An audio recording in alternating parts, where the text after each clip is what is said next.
Hello everyone. आज हम जिस टॉपिक की बात कर रहे हैं कि इंपॉर्टेंट टॉपिक है पब्लिक इकोनॉमिक्स का, that is market failure. Actual में स्टूडेंट्स जब इस टॉपिक को करते हैं तो बुक्स में लगे रहते हैं, उसका रट्टा मारने लगे रहते हैं। ये तो एक ऐसा टॉपिक है जो आपकी डे टू डे लाइफ में इस चीज को आप देखते हैं। मैं ज्यादा टाइम नहीं लेता, सीधा टॉपिक पर आता हूँ। आप इस वर्ड को समझिए, मार्केट फेलियर। मार्केट का काम क्या है और कोई फेल कब होता है? जब किसी को कोई काम दिया जाए और वो उस काम को नहीं कर पाता है तो वो फेल हो जाता है। मार्केट का काम क्या है? मेन प्राइस को डिटरमाइन करना। अब प्राइस डिटरमाइन होता है और डिमांड सप्लाई के फोर्सेस से होता है। अब जहां मार्केट ने प्राइस डिटरमाइन कर दिया, इसका मतलब मार्केट फेल नहीं है। लेकिन ऐसी बहुत सी जगह जहां पर मार्केट है वो प्राइस डिटरमाइन नहीं कर पाता। चलिए मैं आपसे एक क्वेश्चन पूछता हूं। आपने एक कन्फेक्शनरी से बिस्लेरी की बोतल ली, पानी की बोतल आपने ली, 20 रुपीज की है। इसका मतलब आपने 20 रुपए का पानी पिया। वहीं आप एक नहर में से, नदी में से, बहती नदी में से पानी पी लीजिए, कितने का पिया आपने? बता सकते हैं आप? नहीं बता सकते। अभी आप जब ये क्लिप सुन रहे हैं, बैठे हैं, आप सांस ले रहे हैं, कितने का सांस ले लिया आपने? Can you explain it? कहीं ये थ्योरी अप्लाई होती है कि कितने रुपए का आपने सांस ले लिया? नहीं बता सकते। सर्दियों का मौसम है, धूप में बैठते हैं, कितने रुपए की धूप आपने कंज्यूम कर ली? क्या आप बता सकते हैं? नहीं बता सकते। क्या इन तीनों जगह जो मैंने आपको बताया, तीन मेन चीजें मैंने आपको बताई है। पानी का आप नहीं बता पाए, कितने रुपए का पानी आपने पिया। हवा का आप नहीं बता पाए, कितने रुपए की ऑक्सीजन आपने ली। धूप का आप नहीं बता पाए। जो आप ये चीज नहीं बता पाते, इसका मतलब मार्केट इन चीजों की प्राइस डिटरमाइन नहीं कर सकती। और जहां मार्केट प्राइस डिटरमाइन नहीं कर पाती, इसका मतलब मार्केट है वो फेल होती है। कंक्लूजन क्या निकला इस बात से कि इन्वायरमेंटल गुड्स के रेफरेंस में मार्केट है वो कंप्लीटली फेल हो जाती है। जहां इन्वायरमेंट गुड्स है उनकी प्राइस डिटरमाइन करने की बात, मैं ये नहीं कहता कि इन्वायरमेंट गुड्स है उनकी प्राइस वो मार्केट ने डिसाइड, बहुत सारे प्रोडक्ट की डिसाइड कर रखी है, लेकिन जहां डिसाइड नहीं कर रखी वहां पर मार्केट है वो फेल हो जाती है। थोड़ा और आइए इसका, थोड़ा और समझिए इस चीज को। मान लीजिए मैंने कोई प्रोडक्ट है वो यूज किया और मेरे उस प्रोडक्ट के यूज करने से मुझे जो फायदा हुआ वो उस पैसे के बदले में हुआ जो मैंने उस प्रोडक्ट को परचेज करने पर लगाया। लेकिन मेरे उस प्रोडक्ट के कंज्यूम करने से अगर दूसरे को फायदा होता है, उसको कितने रुपए का फायदा हुआ? अगर हम इस चीज को डिफाइन नहीं कर पाते, इसका मतलब मार्केट फेल है। या फिर मैंने कोई प्रोडक्ट यूज किया, मैंने उस प्रोडक्ट को कंज्यूम किया और मुझे तो फायदा हुआ क्योंकि मैंने उसके पैसे लगा रखे हैं, और यहां तो कॉस्ट बेनिफिट का एनालिसिस आप कर सकते हैं। लेकिन दूसरा व्यक्ति जो मेरे से रिलेटेड ही नहीं है, उस गुड से रिलेटेड नहीं है, लेकिन उसको अगर नुकसान हो रहा है, वो कितने का नुकसान हुआ अगर मैं उसको कंपनसेट नहीं करता हूं, इस चीज का मेजरमेंट मार्केट नहीं कर सकती। एक फर्म लगाई जाती है और वो फर्म है वो जितने फैक्टर्स है वो लेती है, उस फैक्टर्स को लेके वो प्रोडक्शन करती है। अब खुद प्रोडक्शन करेगी, उसका हिसाब तो लगा लिया जाता है कि इतना पैसा फैक्टर्स को देना है और ये प्रोडक्शन ये सेल करने से इतनी रेवेन्यू आ जानी है, इसके पास फर्म का हिसाब तो हुआ। लेकिन उन फर्म के प्रोडक्शन करने से दूसरी जो वहां की सोसाइटी है, वहां के जो लोग हैं, उनको जो नुकसान हुआ वो मार्केट ने डिफाइन नहीं किया किसी भी तरीके से। आसपास के लोगों को पॉल्यूशन भी सहन करना पड़ा। वहां अगर वो कुछ वेस्टेज डालती है, वहां पर इन्वायरमेंट, वहां एटमोस्फेयर खराब होता है, वो भी सहन करना पड़ता है। इन सारी चीजों से जो मार्केट जो डिसाइड नहीं कर पाती, जो अगर वो फर्म है वो नदी में डाल देती है कचरा और उस नदी का पानी पीने वाला व्यक्ति बीमार हो जाता है और उस फर्म ने तो उसको कंपनसेट नहीं किया। अब मार्केट में ये कहीं नहीं आया, उस फर्म के प्रोडक्शन करने के कॉस्ट में ये कहीं नहीं आया कि उस व्यक्ति को बीमार होने पर उसका कितना पैसा लगा। यहाँ मार्केट फेल है। तो मार्केट फेलियर का सिंपल सा मतलब आप ये मानिए कि जहां मार्केट प्राइस डिटरमाइन नहीं कर पाती है और ये जो प्रभाव पड़ रहे हैं दूसरे व्यक्तियों पर, इनका मेजरमेंट नहीं कर पा रही है, तो मार्केट फेल हो जाती है। अब जो मैंने ये वर्ड यूज किया कि मेरे कंजप्शन करने से दूसरों को फायदा नुकसान, या एक फर्म है उसके प्रोडक्शन करने से दूसरों को फायदा नुकसान, इसको क्या कहते हैं? इसका एक वर्ड यूज किया जाता है, दैट इज एक्सटर्नलिटीज। एक्सटर्नलिटीज, बाहरी प्रभाव, बाह्यताएं कहते हैं इनको, बाह्यताएं।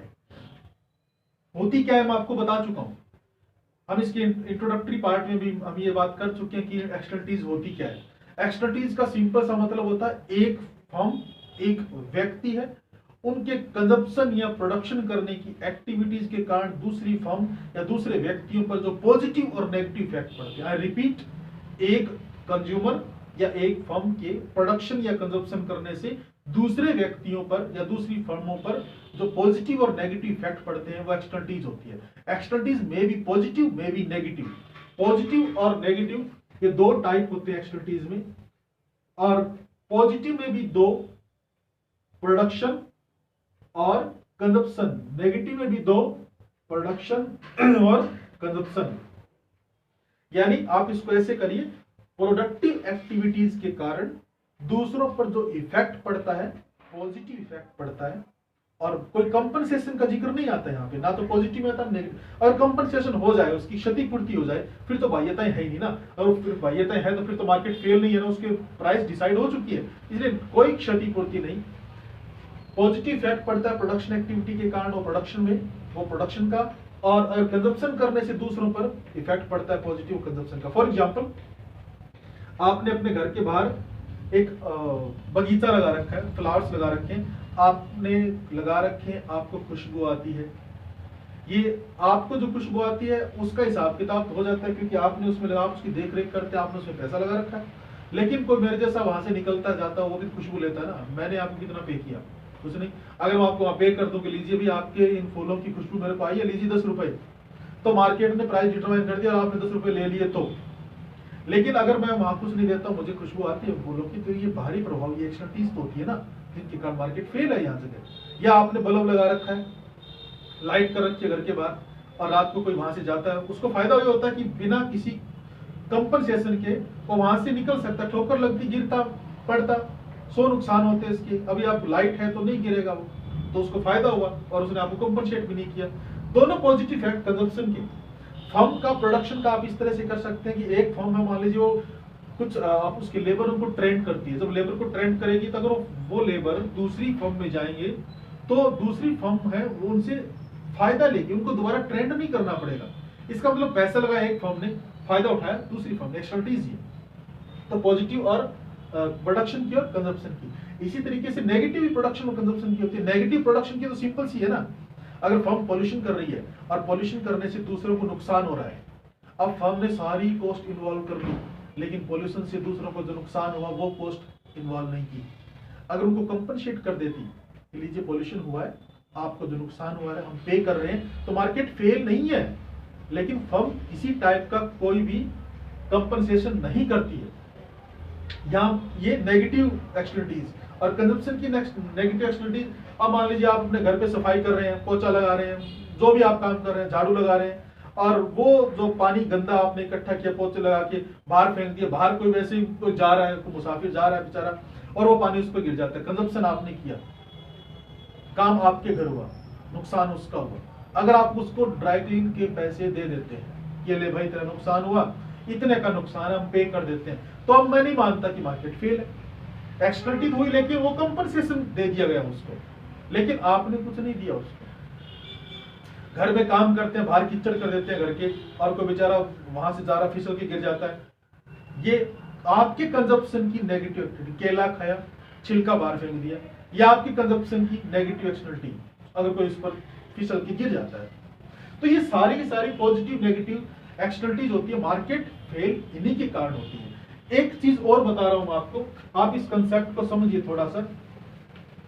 अगर आप प्रोडक्शन करते हैं, कंजप्शन करते हैं, आपको जो आपका पैसा लगता है और आपको जो बेनिफिट होता है, आपका जो पैसा लगता है मार्जिनल प्राइवेट कॉस्ट, और आपका जो बेनिफिट होता है मार्जिनल प्राइवेट बेनिफिट। इसी तरीके से सोसाइटी को जो फायदा और नुकसान होता है marginal social cost, marginal social benefit. ठीक है, तो मार्जिनल प्राइवेट कॉस्ट और मार्जिनल प्राइवेट बेनिफिट। मेरी अगर मैं कोई प्रोडक्शन कर रहा हूँ, कंजप्शन कर रहा हूँ, तो मेरी कॉस्ट और बेनिफिट क्या है, ये तो ये। और मेरे प्रोडक्शन कंजप्शन करने से सोसाइटी को जो नुकसान हो रहा है, जो बेनिफिट हो रहा है, वो चीज है वो एमएससी और एमएसबी है।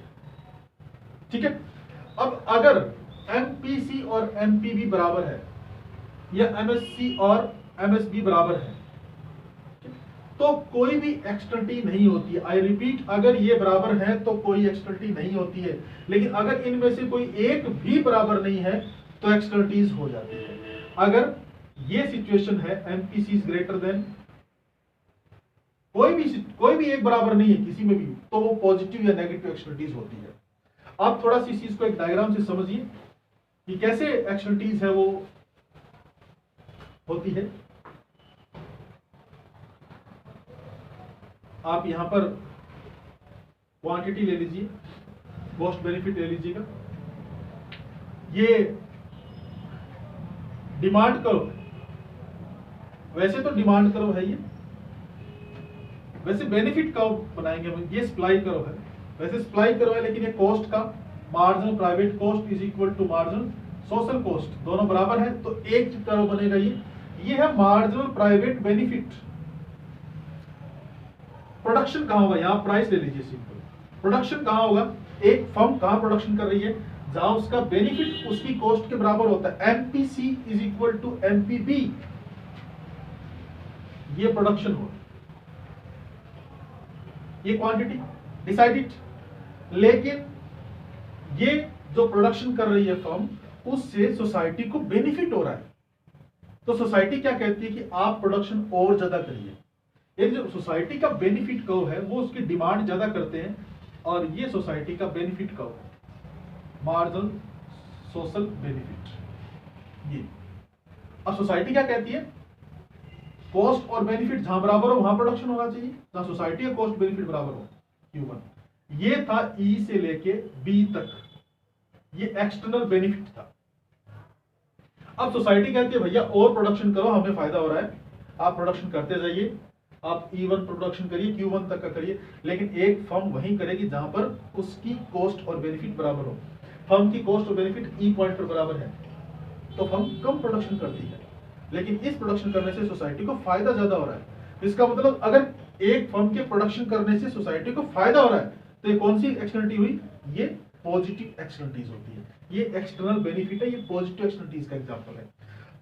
इसके अलावा अगर नेगेटिव एक्सटर्निटीज का आप करते हैं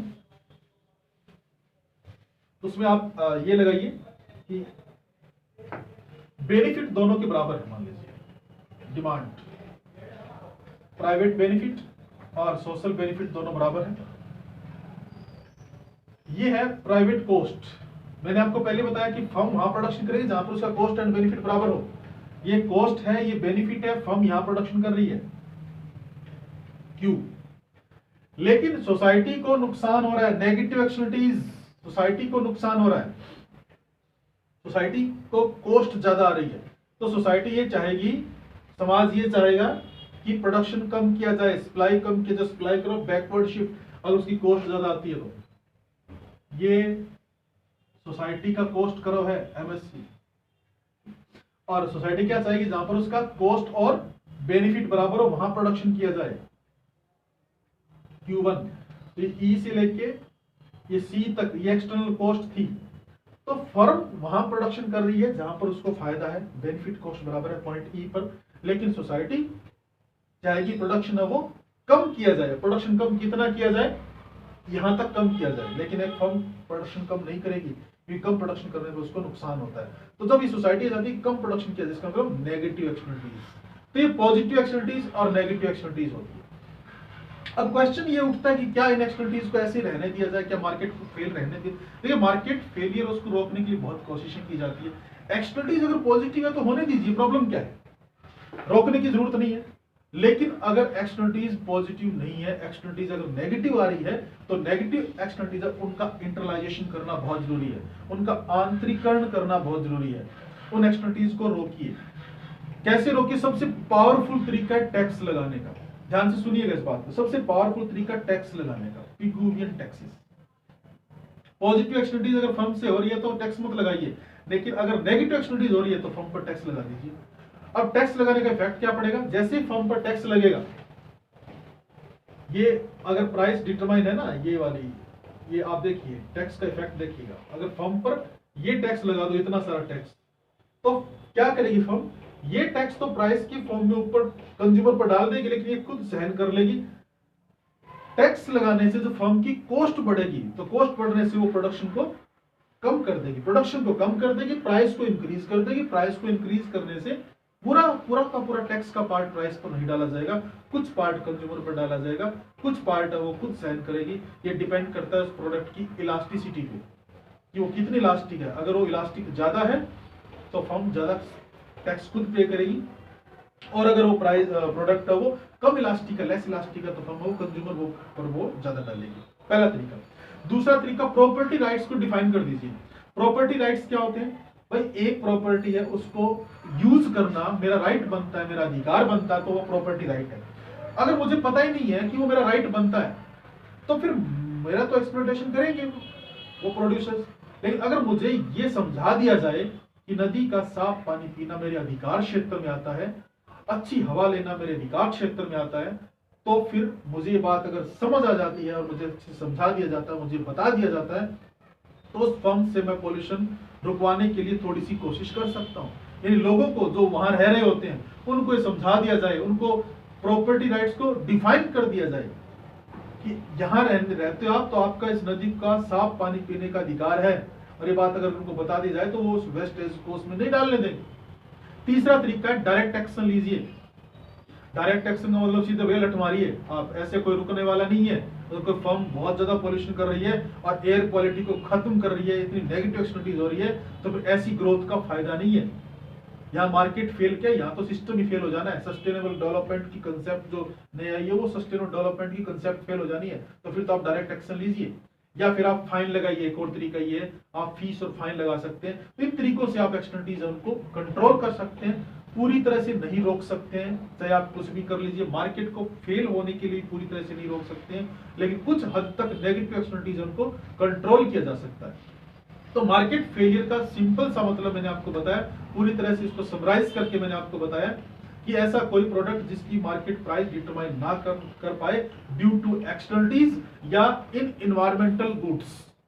इन्वायरमेंट के जितने प्रोडक्ट है, सभी की तो मैं नहीं कह रहा, लेकिन कुछ एक प्रोडक्ट है जहां पर ये मार्केट नहीं पहुंच पाई है, जहां मार्केट नहीं पहुंच पाई है वहां मार्केट फेल है, और जहां एक्सटर्नलिटीज हो रही है मे बी पॉजिटिव और मे बी नेगेटिव, वहां मार्केट फेल है। तो मार्केट फेल है, उसको कुछ हद तक पास किया जा सकता है, ठीक किया जा सकता है। मतलब नेगेटिव एक्सटर्नलिटीज को आप कंट्रोल कर सकते हैं, पॉजिटिव एक्सटर्नलिटीज उनको कंट्रोल करने की जरूरत कम पड़ती है, क्योंकि अगर फायदा हो रहा है तो होने दीजिए।